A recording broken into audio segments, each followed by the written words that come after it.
Hi ஒருவன், எல்லோரும் எப்படி இருக்கீங்க? நல்லா இருப்பீங்கன்னு நினைக்கிறேன். இன்றைக்கி ஒரு பெரிய பஞ்சாயத்தோடு தான் வந்திருக்கிறேன். கல்லூரிகள் ஏமாற்றும் உங்களை எப்படியெல்லாம் ஏமாற்றும் பார்க்கலாம். ஒரு கல்லூரி எப்படியெல்லாம் ஏமாற்றும்?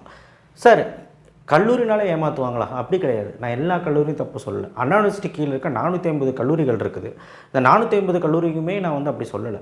சில கல்லூரிகள் மட்டுமே அவங்களோட அட்மிஷனுக்காக, அவங்க அட்மிஷன் பசிக்காக நிறைய ஃபோன் கால்ஸ் போட்டு அட்மிஷன் நேரடியாகவே பண்ணிக்கோங்கன்னு சொல்லிட்டு கவுன்சிலிங் முந்தைய வந்து பார்த்திங்கன்னா சீட் ஃபில் பண்ணுற பழக்கம் இருக்குது. ஏன்னா ஒரு வேளை கவுன்சிலிங்கில் கிளிக் ஆகலைன்னா என்ன பண்ண முடியும்? அதான். ஸோ அப்போ எப்படியாவது அட்மிஷன்ஸ் வந்து அவங்களுக்கு உழுகணும் அப்படின்னு சொல்லி பண்ணுறது, இது அவங்களோட பிஸ்னஸ், அவங்க பண்ணி தான் ஆகணும். இந்த வலையில் யார் மாட்டீங்கன்னு எனக்கு தெரில. இது ஒரு ஸ்கேமாக எடுத்துக்கலாமான்னு கேட்டால் கிட்டத்தட்ட எடுத்துக்கலாம். ஏன்னா நல்ல கல்லூரின்னு சொல்லிவிட்டு ஹை கட் ஆஃப் மாணவர்களை ட்ரை பண்ணி ஒரு 180க்கு மேலே இருக்கிற மாணவனை தேர்ட் டயர் காலேஜ் ஃபோன் பண்ணி 180க்கு மேலே இருக்கீங்க, உங்களுக்கு ஃபுல் ஃப்ரீ தரேன். என்ன free? Full free scholarship, full free தரேன், நான் உங்களை சேர்த்திக்கிறேன் அப்படின்னு சொல்லி கூப்பிட்டா 180க்கு மேலே நீ பணங்கட்டி 4 வருஷம் பணங்கட்டி படித்தா மினிமம் 6.5-7 லட்சம் வரும் வச்சுக்கோ. எல்லாம் சேர்த்தி நான் சொல்கிறது கவர்மெண்ட் கோட்டா வழியாக போய் காலேஜ் ஃபீஸ் கட்டுறதுக்கு மட்டும், டியூஷன் ஃபீ மட்டும் சொல்கிறேன். ஒரு 6-7 லட்சம் வருதுன்னு வச்சுக்கோங்க. ஹை சேலரி பேக்கேஜில் நீ பிளேஸ் ஆகிட்டீங்கன்னா நீ வந்து தோராயமாக ஒரு 5 லட்சம் per annum பிளேஸ் ஆகிட்டீங்கன்னா கிட்டத்தட்ட 1 வருஷம் 2 வருஷத்துக்குள்ளேயே அதை மீட் எடுத்துடலாம். அண்ட் ப்ளஸ் உனக்கு எக்ஸ்பீரியன்ஸ் கெயின் ஆகி அதை விட ஹை சேலரியை நீ வந்து வாங்குவ. பெரிய எம்என்சி கம்பெனியில் தான் போவேன். ஏன்னா நீ வந்து ஒரு ஹை பிளேஸ்மெண்ட் இருக்க கல்லூரி மட்டும் உனக்கு கிடைக்காது. 180க்கு மேலே போயிட்டினாலே ரவுண்டு 1 டயர் 1 காலேஜில் உனக்கு பெரிய கல்லூரி கிடைக்கும். அதில் பிளேஸ்மெண்ட்ஸ் மட்டும் கிடையாது, ஸ்கில்லுக்குன்னு சொல்லிட்டு பெரிய லெவலில் பண்ணிகிட்டு இருக்காங்க நிறைய காலேஜஸ். அதில் டயர் 1 காலேஜஸ் ப்ரில்லியண்ட்டாக பண்ணுறாங்க. அதனால தான் அவங்க ஃபீஸ் ஹையாக வாங்குகிறாங்க. ஏன்னா மேற்கொண்டு வந்து பார்த்திங்கன்னா இண்டஸ்ட்ரியிலேருந்து ஆளுங்களை கூட்டிகிட்டு வந்து சொல்லித்தர்றது, அதுக்கப்புறம் வந்து பார்த்திங்கன்னா ஸ்கில் டெவலப்மெண்ட் எல்லா கல்லூரிலையும் பண்ணுறாங்க. ஆனால் வேறு லெவலில் வந்து பிளேஸ்மெண்ட்டுக்கு என்ன தேவையோ அதை பண்ணுறாங்க. இப்போ அமேசான் கம்பெனி என்ன கேட்குது, மைக்ரோசாஃப்ட் கம்பெனி என்ன கேட்குது, கூகுள் என்ன கேட்குது, அதுக்கு தகுந்த மாதிரி பசங்களை வந்து அடாப்ட் பண்ணி பண்ணுறாங்க. பெரிய சேலரி வாங்கி தர்றாங்க. அதுக்கு நீ போவியா? இல்லை தேர்ட் டயரில் ஸ்காலர்ஷிப் தராங்க, ஃபுல் ஃப்ரீ தராங்க அப்படின்னு சொல்லிட்டு போவியா? சத்தியமாக நான் சொல்கிறேன், இது ஏமாற்றம் தான் உனக்கு மிஞ்சும். ஏதோ அந்த 7 லட்சத்தை 6 லட்சத்தை தப்பிக்கணும்னு சொல்லி ஃபுல் ஃப்ரீயில் போய் படிக்கணும்னு நினைக்கிறேன். தப்பே கிடையாது. அது 1 வருஷம் 2 வருஷத்தில் நீ சம்பாரித்து எடுத்துடலாம். ஆனால் வாழ்க்கைங்கிறது 2 வருஷத்தோடு நிற்காது. அதுக்கப்புறம் போயிட்டே இருக்கும். ஹை 3 to 4 lakhs நீ வந்து ஒரு மாதத்துக்கு ஒரு 3 லட்சம் 2 லட்சம் சம்பாதிக்கிறதுக்கு உனக்கு கசகுதா? அதுக்கு ஹை ப்ரையாரிட்டி இருக்க காலேஜில் சேரணும். அப்போ தான் அங்கே தான் அந்த மாதிரி பிளேஸ்மெண்ட் கிடைக்கும், அங்கே தான் உனக்கு ஹை பேக்கேஜ் கிடைக்கும். ஓகேவா? ஸோ அதனால் அந்த ஸ்காலர்ஷிப்பு வந்து நம்ப வேண்டாம்.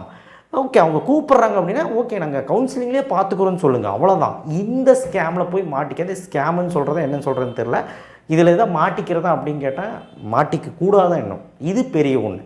ரெண்டாவது என்னென்னா 180 190 வச்சுக்கிட்டு நான் வந்து பெரிய லெவலில் உங்களுக்கு ஃப்ரீ தரேன் அப்படின்னு சொல்லி டயர் 1ம் கூப்பிட்றாங்க. இப்போ டயர் 1ல் பிஹெச்சி மாதிரியோ, இல்லை ஒரு குமரகுரு மாதிரியோ, இல்லை கிருஷ்ணா மாதிரியோ, சரி ஈஸ்வர் மாதிரியோ, கேபிஆர் மாதிரியோ, இல்லை ராஜலக்ஷ்மி சென்னை இன்ஸ்டியூட் மாதிரியோ பெரிய ஒரு கல்வி நிறுவனம் கூப்பிடுது அப்படின்னா 190க்கு மேலே இருக்குன்னா உங்களுக்கு ஃபுல் ஃப்ரீ பண்ணி தராங்க. போங்க, தவறே கிடையாது. ஏன்னா உங்களுக்கு 180க்கு மேலே தான் அந்த காலேஜே கிடைக்கும். அப்படிங்கும்போது 180க்கு மேலே ஃப்ரீயே தராங்கும் போது உங்களுக்கு பெனிஃபிட் தான். ஆனால் ரூல்ஸ் அண்ட் ரெகுலேஷன்ஸ் கேட்டுக்கங்க. ஏன்னா சில கல்லூரியில் என்ன பண்ணுறாங்கன்னா, ஒரு கல்லூரி இருக்குது, என்ன பண்ணுறாங்கன்னா நான் கேள்விப்பட்ட வரைக்கும் மாணவர்கள் சஃபர் ஆகியிருக்காங்க. ஸ்காலர்ஷிப்பும் தந்து போட்டு 2வது இயரில் அவன் அரியர் வச்சுட்டான். அவன் இவ்வளோ பர்சன்டேஜில் மெயின்டைன் பண்ணணும்னு சொல்லியிருக்காங்க. 90% மெயின்டைன் பண்ணணும், 80% மெயின்டைன் பண்ணணும்னு சொல்லியிருக்காங்க. அவன் ஃபெயில் ஆகிட்டான். தெரியாமல் ஒரு சப்ஜெக்டில் ஏதோ போச்சு. இவனுக்கு பிளேஸ்மெண்ட் வாய்ப்பும் கம்மியாகுது. 2வது ஃபீஸை கட்ட சொல்லிட்டாங்க. ஸ்காலர்ஷிப்புன்னு தான் உள்ளே வந்தான், இப்போ ஃபீஸை கட்ட சொல்லிட்டாங்க. 3 லட்சம்னா 3 லட்சம். அது வந்து கவர்மெண்ட் கோட்டா ஃபீஸ் கிடையாது, மேனேஜ்மெண்ட் கோட்டா ஃபீஸு. புரிஞ்சுதுங்களா? இந்த ஸ்கேமில் மாட்டிக்காதீங்க. ஏதோ ஒரு ஸ்காலர்ஷிப் தராங்கன்னா நீங்கள் கேட்டுக்கோங்க, அங்கேயே கேட்டுக்கோங்க. சார், நாங்கள் ஒரு வேளை பர்சன்டேஜ் சிஜிபிஏ 80%, ஏன்னா சொல்லுவாங்க 8 சிஜிபிஏ மெயின்டைன் பண்ணு, நீ வந்து 190க்கு மேலே எடுத்துவேன், நீ 8 சிஜிபிஏ மெயின்டைன் பண்ணிடணும்னு அவங்களுக்கு தெரியும். இருந்தாலும் 8 சிஜிபிஏ மெயின்டைன் பண்ண முடியாமல் போயிடுச்சு அப்படின்னா என்ன பண்ண முடியும்? ஃபீஸ் கட்டி தான் ஆகணும். அவங்க சொல்லுவாங்க. அது கிளியராக கேட்டுக்கங்க. அது கேட்காமலே நிறைய பேர் போய் சேர்ந்துட்ருக்கீங்க ஸ்காலர்ஷிப்பில். இது நல்லதா கெட்டதா அப்படின்னு பார்த்துக்கோங்க. ஸோ அது வந்து ஒரு சேலஞ்சிங்கான விஷயம். 2வது இயர் 3வது இயரில் போயிட்டு ஏதோ ஒன்று ஆகி ஃபீஸ் கட்ட சொல்லிட்டாங்கன்னா அப்புறம் பார்த்துக்கோங்க. இந்த 190 இருக்கிறவங்களுக்கு நான் சொல்லக்கூடிய விஷயம் என்னென்னா, நீ ஆல்ரெடி நிறைய பேர் போய் சேர்ந்துட்ட. ஆனால் நான் சொல்லக்கூடிய விஷயம் என்னென்னா, நீ வெயிட் ஃபார் கவுன்சிலிங். அட்டகாசமான காலேஜ் உனக்கு கிடைக்கும் கவுன்சிலிங்கில். நான் பார்த்தேன், ஒரு பையன் என்கிட்ட வந்து பேசுகிறான், 182 ஒரு 2வது டயர் காலேஜில் ஃபுல் ஃப்ரீ தராங்க, டீசெண்டான காலேஜ் தான். ஆனால் அவனுக்கு 182 டயர் 1ல் பெரிய காலேஜே கவுன்சிலிங்கில் கிடைக்கும். பட் அவன் ஃபுல் ஃப்ரீ பண்ணி தரேன்னு சொல்கிறனால பையன் போகிறாங்கிறான். பட் இதுவும் டஃபஸ்ட்டு தான். அவனுக்கு இதுவும் நல்ல காலேஜ் தான். டயர் 2ல் டயர் 1லேயும் ஒரு நல்ல காலேஜ் கிடைக்க போகுது. ஸோ இதே நான் போயிடுறேன்னு போயிட்டான். இங்கே தான் கன்ஃபியூஷன் ஆரம்பிக்குது. ஸோ ஒரு வேளை பணம் இல்லைன்னு சொல்லிட்டு போகிறாங்களா என்னன்னு தெரியல. ஆனால் நான் என்ன சொல்கிறேன்னா, பணம் போனால் பரவாயில்ல, ஒரு 5 லட்சம் கட்டுவியா? இல்லை கவர்மெண்ட் காலேஜ் பாரு. கவர்மெண்ட் காலேஜ் 11 காலேஜ் இருக்குது. அதில் டாப் மோஸ்ட் கல்லூரின்னு சொல்லிட்டு ஒரு 6 கல்லூரிகள் அட்டகாசமான கல்லூரி. புரியுதா? GCT, GCE Salem, GC Bargur, GC Thanjavur, Tirunelveli, அதுக்கப்புறம் இது ஈரோடு நல்ல காலேஜ் தான்.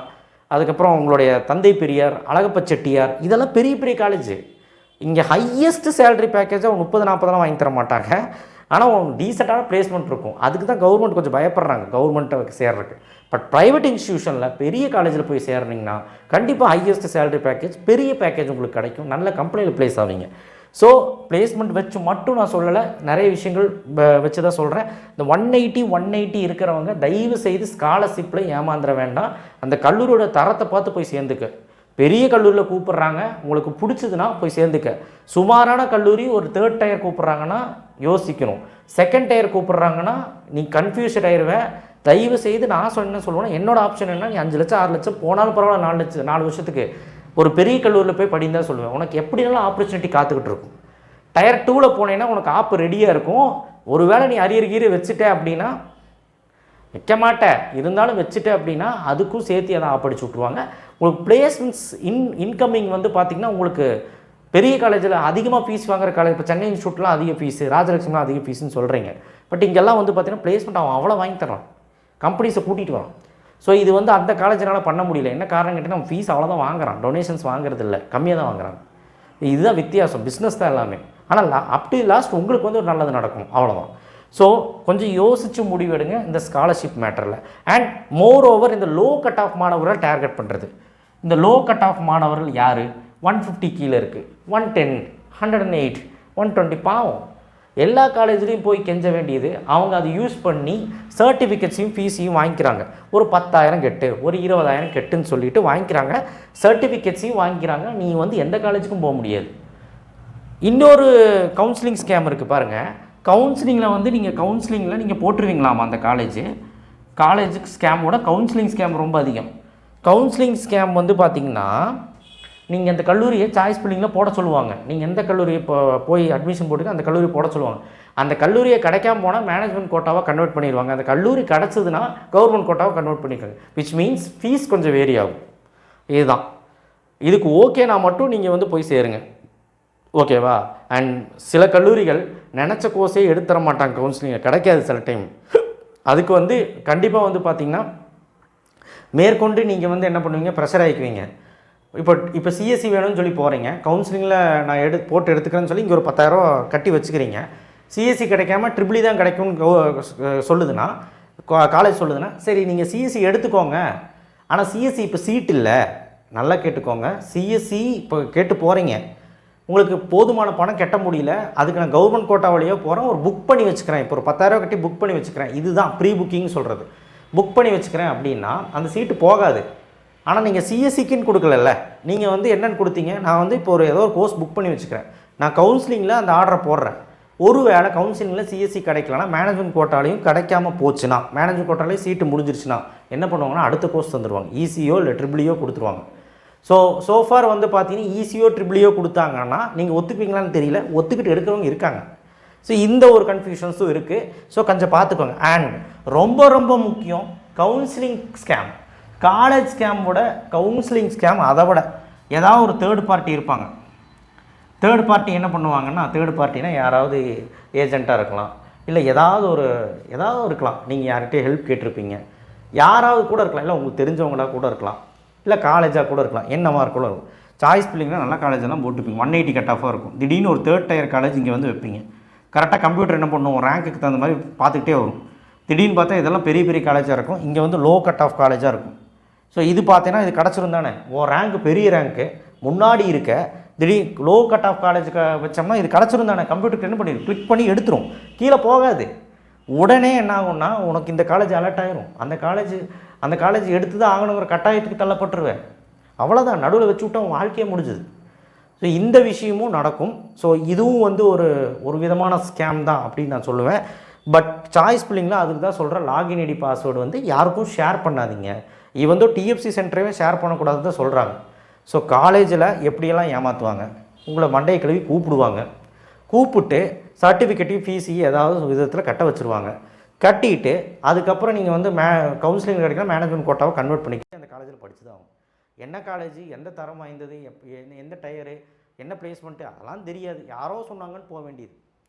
ஸோ தயவு செய்து கல்லூரியோட தரத்தையாவது அட்லீஸ்ட் பார்த்துட்டு பிளேஸ்மெண்ட்ஸ் எப்படி கொடுக்குறாங்க, என்ன அளவுக்கு அந்த காலேஜ் வந்து எப்போ இருந்து ஸ்டார்ட் பண்ணியிருக்காங்க, அந்த காலேஜில் என்ன தான் இருக்குதுன்னு தெரிஞ்சுக்கிட்டு போங்க. அதனால தான் கல்லூரி ரிவ்யூ நம்ம போட்டுட்ருக்குறோம், உண்மைத்தன்மையாக போட்டுட்ருக்கோம். பார்க்க மாட்டீங்க, நிறைய பேர் அது பார்க்குறதே கிடையாது. நான் வந்து போடுறேன், எல்லா விதமான கல்லூரியும் போடுறேன், டயர் 1 மட்டும் போடுறீங்கன்னு கம்ப்ளைண்ட் பண்ணிங்க, எல்லா விதமான கல்லூரியும் நான் போடுறேன், ஓகேவா?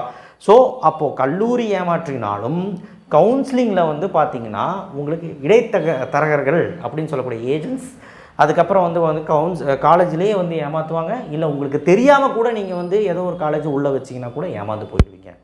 அதுக்கு தான் சொல்கிறேன், சாய்ஸ் பில்லிங்கில் ஏமாறக்கூடாது அப்படின்னா நீங்களே பண்ணுங்கள், வீட்டில் உட்காந்து பண்ணுங்கள், ஓகேவா?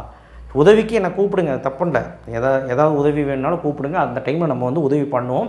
வாட்ஸ்அப் நம்பர் கொடுத்துருவோம், அது உதவி பண்ணுறதுக்கெலாம் இருக்குது. பட் என்ன தான் இருந்தாலும் லாகின் ஐடி பாஸ்வேர்டு யாருக்கும் ஷேர் பண்ணாதீங்க, மிஸ்யூஸ் பண்ணப்படும். நீங்கள் 3 நாள் சாய்ஸ் பில்லிங் டைம் தருவாங்க. 3 நாள் சாய்ஸ் பில்லிங்கில் டக்குன்னு என்ன பண்ணுவாங்கன்னா, ஃபஸ்ட் நாள் நீங்கள் போட்டு லாகின் பண்ணி லாக் அவுட் பண்ணிவிடுவீங்க. யாருக்காவது ஐடி பாஸ்வேர்டு தெரிஞ்சு உள்ளே பூந்து ஏதாவது மாற்றி விட்டாங்கன்னு என்ன பண்ணுவீங்க? இந்த ஆர்டரை மாற்றி விட்டால் முடிஞ்சு போச்சா வாழ்க்கை? சாய்ஸ் பில்லிங்னாலே என்னன்னு தெரிய மாட்டேங்குது உங்களுக்கு, நிறைய பேருக்கு தெரியல. அதுக்கு தான் சொல்கிறேன், கொஞ்சம் பொறுமையாக இருங்க, எல்லாத்தையும் கேளுங்க, காது கொடுத்து கேளுங்க. நீங்கள் டைம் வேஸ்ட் பண்ணுறீங்க, நிறைய பேர் டைம் வேஸ்ட் பண்ணுறீங்க. பெற்றவங்க அந்த வீடியோ பார்க்கணுன்னு இருக்காங்க, ஸ்டூடெண்ட்ஸ்க்கு இன்ட்ரெஸ்ட் இல்லை, ஏமாந்து போயிடுவீங்க. ஸோ கல்லூரிகள் ஒரு பக்கம் ஏமாற்றினாலும் ஏஜென்ட்ஸ் அண்ட் தேர்ட் பார்ட்டிஸ் ஏமாற்ற தான் போகிறாங்க. ஸோ அது நீங்கள் வந்து ஏமாறாமல் இருக்கணும்னா நீங்கள் கான்சியஸாக இருக்கணும். ஐடி பாஸ்வேர்டு யாருக்கு கொடுக்காதீங்க, கல்லூரிக்கிட்ட கொடுக்காதீங்க. ஃபர்ஸ்ட் ஆஃப் ஆல் நீங்கள் கல்லூரி வந்து காலேஜ் வந்து கேட்கும் ஐடி பாஸ்வேர்டு கொடுத்துரு, அவ்வளோதான் முடிஞ்சுது.